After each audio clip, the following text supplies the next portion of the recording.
Hi, this is Shabna Jain. நாங்கள் இன்றைக்கி கப்பல்ஸுக்கு உள்ள காணப்படுற ஒரு முக்கியமான இஷ்யூவை பற்றி தான் பேச போகிறோம். அதாவது இப்போ பொதுவாக இருக்கிற ஒரு இஷ்யூ தான், என்னையே அவர் முன்ன மாதிரி லவ் பண்ணுறாரு இல்லை, அப்படி இல்லாட்டி வைஃபுக்கு முன்ன மாதிரி என் மேலே அட்டென்ஷன் இல்லை அப்படின்ற முறைப்பாடு. இந்த முறைப்பாடு ஏன் வருது, அதுக்கு என்ன செய்யலாம் என்றதை பற்றி பார்ப்போம். இந்த அன்பு வெளிப்படுத்தல் முறை அப்படின்னு நாங்கள் பார்க்குற இடம், அதாவது லவ் லாங்குவேஜஸ், இது தனிப்பட்ட ஒவ்வொருத்தருக்கும் ஒவ்வொரு முறை இருக்கும்.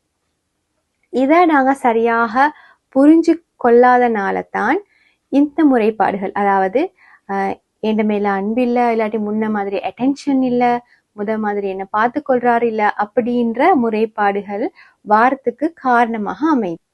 ஸோ இங்கே கப்பல்ஸ் இருக்கிறாங்க, அவங்க ரெண்டு பேரும் சேம் லவ் லாங்குவேஜோட இருக்கிற நபர்களாக இருந்தால் அவங்களுக்குள்ள எந்த இஷ்யூவும் இருக்காது. ஏன்னா ரெண்டு பேரும் சொல்றத இலகுவாக அண்டர்ஸ்டாண்ட் பண்ணி அவங்களோட வாழ்க்கைய வாழ்வாங்க.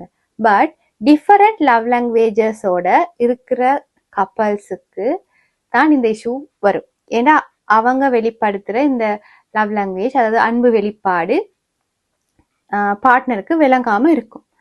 ஸோ இதனால தான் இந்த முரண்பாடுகள் தோன்றதுக்கான பிரதான காரணம்.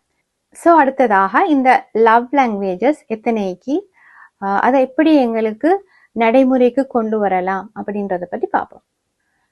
இதில் முதலாவது வார்த்தைகள். இவங்களுக்கு வார்த்தை மூலமாக தான் அன்பை வெளிப்படுத்தணும். அதாவது அவங்களோட முக்கியத்துவம் அல்லது அவங்களோட தேங்க் பண்ணுறது, அவங்க லவ் பண்றதா சொல்றது எல்லாமே அவங்களுக்கு வார்த்தையாக சொல்லணும். வார்த்தையா சொன்னா தான் அவங்களுக்கு அது சந்தோஷத்தை தரும் அண்ட் அவங்க அதை அண்டர்ஸ்டாண்ட் பண்ணுவாங்க.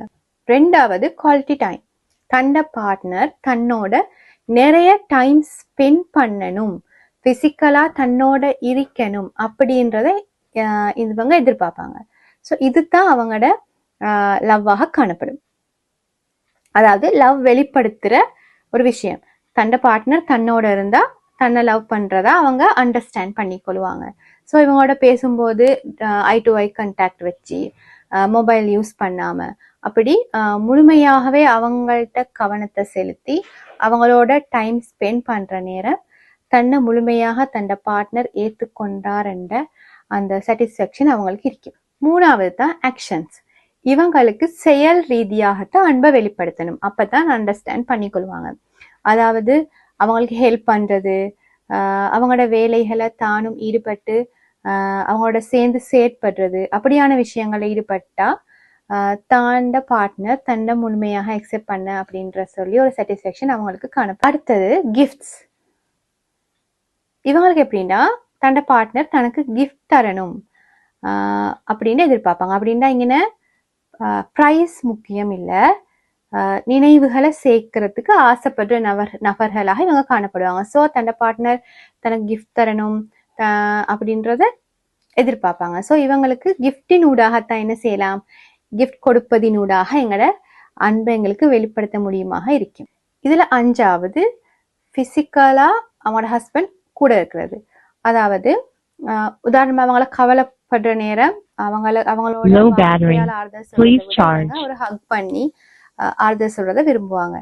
பேசிக்கொண்டிருக்கிற நேரம் கைய பிடிச்சு கொண்டு பேசிக்கொண்டிருக்கிறத விரும்புவாங்க. ஸோ இந்த மாதிரி பிசிக்கல் டச்சினூடாக அன்பை வெளிப்படுத்துறத எதிர்பார்க்கிற நபர்களும் காணப்படுறாங்க. இங்க நான் டோட்டலா பிழையான ஒரு கருத்துக்கு போகக்கூடாது. இன்டிமசியை பத்தி நான் இங்க பேசல, ஜஸ்ட் ஒரு பாதுகாப்பான ஃபீலை கொடுக்குற டச்சஸ் தான் இங்க பேசப்படுது. ஸோ இந்த மாதிரி லவ் லாங்குவேஜஸ் 5 இருக்கு. ஸோ இந்த 5ல தண்ட பார்ட்னர் எதை எதிர்பார்க்குறாங்கன்றதை நாங்கள் முதல்ல கண்டுபிடிக்கணும்.